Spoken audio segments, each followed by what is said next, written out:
ಇಷ್ಟೊತ್ತು ಆಂಧ್ರಪ್ರದೇಶದ ಚಿತ್ತೂರಿನಲ್ಲಿ ಇಬ್ಬರು ದರೋಡೆಕೋರರನ್ನ ವಶಕ್ಕೆ ಪಡೆದಿರುವ ತನಿಖೆ ಹೇಗೆ ನಡೀತಾ ಇದೆ ಅನ್ನೋದರ ಕುರಿತಂತೆ ಡೀಟೇಲ್ಸ್ ಅನ್ನ ನೋಡಿದ್ವಿ. ಇದೀಗ ದರೋಡೆ ಗ್ಯಾಂಗ್ ಎಲ್ಲೆಲ್ಲಿ ತೆರಳಿತ್ತು ಅದರ ಸಿಸಿಟಿವಿ ದೃಶ್ಯ ಇದೆ, ಬನ್ನಿ ನೋಡ್ಕೊಂಡು ಬರೋಣ.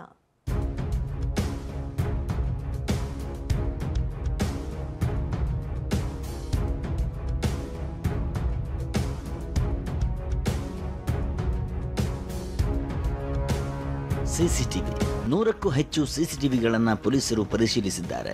ರಾಬರಿ ನಡೆದ ಅಶೋಕ ಪಿಲ್ಲರ್ನಿಂದ ಬಟ್ಟರಹಳ್ಳಿವರೆಗಿನ ಎಲ್ಲಾ ಸಿಸಿ ಕ್ಯಾಮೆರಾಗಳ ದೃಶ್ಯಗಳನ್ನು ಇಂಚಿಂಚು ಜಾಲಾಡಿದ್ದಾರೆ. ಸಿಸಿಟಿವಿ ಪರಿಶೀಲನೆಗೆ ಟ್ರಾಫಿಕ್ ಪೊಲೀಸರ ಸಹಕಾರವನ್ನು ಪಡೆದುಕೊಂಡಿದ್ದಾರೆ.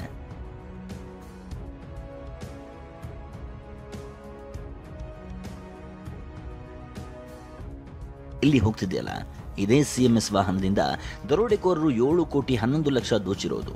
ಈ ದೃಶ್ಯ ಸಿಎಂಎಸ್ ವಾಹನದ ಮೊದಲ ಪಾಯಿಂಟ್ ಜೆಪಿ ನಗರದ ಐಟಿ ಲೇಔಟ್ನದ್ದು. HDFC ಬ್ಯಾಂಕ್ನಿಂದ ಹಣ ತುಂಬಿಸಿಕೊಂಡು ವಾಹನ ಹೊರಟಿರೋ ದೃಶ್ಯ ಆಯಿತು. ಆದರೆ ಇಲ್ಲಿ ಆರೋಪಿಗಳಿದ್ದ ಇನ್ನೋವಾ ಕಾರು ಚಲನೆ ಆಗಿಲ್ಲ. ಸ್ವಲ್ಪ ದೂರದಿಂದ ಆರೋಪಿಗಳು ಕಾರಲ್ಲಿ ಫಾಲೋ ಮಾಡಿದ್ದಾರೆ.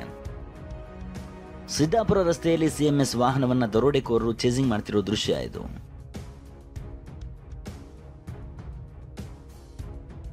ಇದು ಸಿಎಂಎಸ್ ವಾಹನದ ದೃಶ್ಯವಾದರೆ 7 ಕೋಟಿ 11 ಲಕ್ಷ ದರೋಡೆಗೆ ಬಳಸಿರೋ ಇನ್ನೋವಾ ಕಾರಿನ 3 ಸಿಸಿಟಿವಿ ದೃಶ್ಯಗಳು TV9ಗೆ ಲಭ್ಯವಾಗಿದೆ.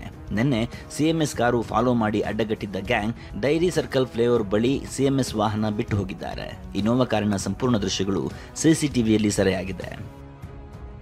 ಇಲ್ಲಿ ನೋಡಿ, ಈ ದೃಶ್ಯದಲ್ಲಿ ಹೋಗ್ತಿರೋ ಇನ್ನೋವಾ ಕಾರನ್ನೇ ದರೋಡೆಕೋರರು ಲೂಟಿಗೆ ಬಳಸಿದ್ದು. ಅಂದಹಾಗೆ ಈ ರಸ್ತೆ ದೊಮ್ಮಲೂರಿನದ್ದು. ಡೈರಿ ಸರ್ಕಲ್ ಫ್ಲೈಓವರ್ನಿಂದ ಇಳಿದ ದರೋಡೆಕೋರರು ದೊಮ್ಮಲೂರು ಮಾರ್ಗದಲ್ಲಿ ಕಾರು ಸಾಗಿದ್ದಾರೆ. ಇನ್ನು ಈ ಸಿಸಿಟಿವಿ ಫುಟೇಜ್ ನೋಡಿ. ಎಲೆಕ್ಟ್ರಾನಿಕ್ ಸಿಟಿ ಕಡೆಗೆ ದರೋಡೆಕೋರರು ಹೋಗ್ತಿರೋದು.